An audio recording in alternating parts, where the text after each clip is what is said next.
Bonjour à tous. Aujourd'hui, nous allons vous parler de 5 erreurs courantes à éviter lors de la formulation de la hiérarchie des objectifs. Vous savez, la hiérarchie des objectifs, c'est l'ordre d'importance des objectifs. On parle des objectifs stratégiques, des objectifs opérationnels, des objectifs généraux, des objectifs spécifiques. Voilà, la formulation de ces objectifs requiert une attention particulière à observer. Alors, il est important de découvrir les objectifs, les erreurs à éviter, les coquilles à éviter pour arriver à mieux formuler les objectifs dont il s'agit.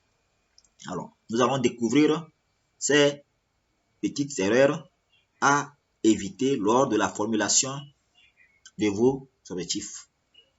Alors, premièrement, il faut éviter surtout que l'objectif spécifique soit trop ambitieux.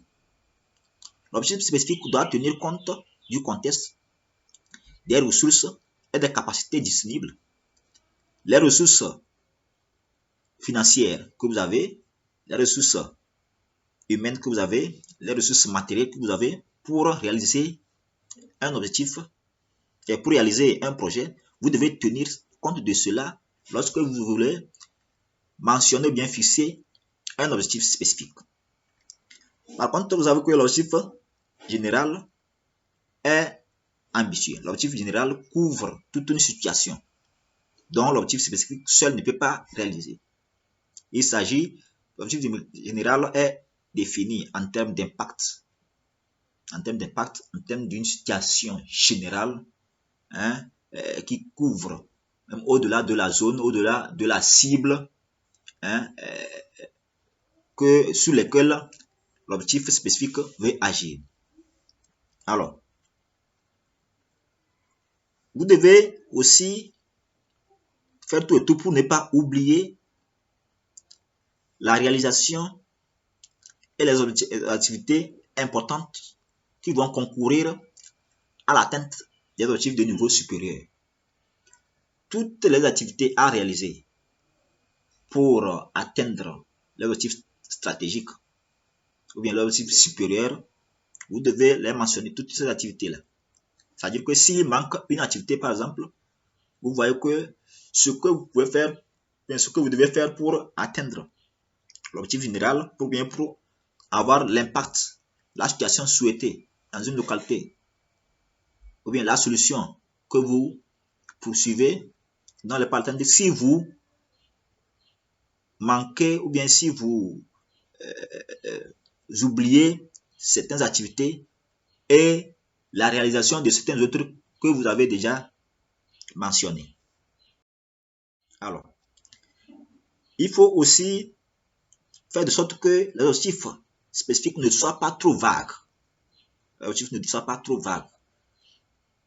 Les objectifs doivent être précis, clairs, simples, concrets.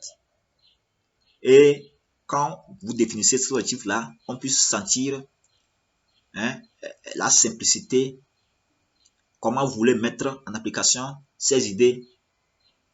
Voilà. Et quand les objectifs sont spécifiques, ou bien sont spécifiques, on parle de la clarté de l'objectif, de la précision. Voilà. Vous devez faire tout et tout pour éviter la confusion.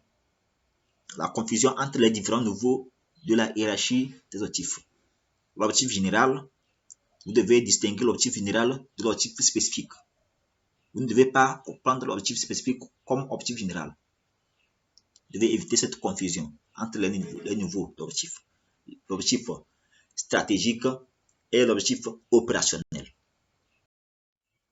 Enfin, vous devez éviter de prendre ces notions-là.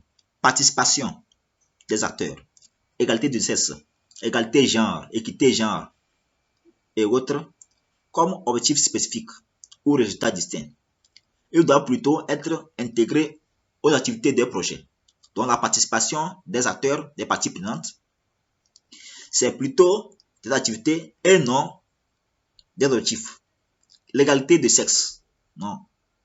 L'égalité de sexe ou une participation du genre, équité, genre, parité dans un projet, c'est plutôt des activités que vous devez réaliser et non des objectifs. Donc voilà un peu les petites erreurs qui sont de temps en temps commises et qui biaisent un peu la réalisation, bien la réalisation du projet, d'un projet. Donc, nous osons croire que ça peut vous rappeler quelque chose et vous permettre de mieux avancer. Sur ce, merci.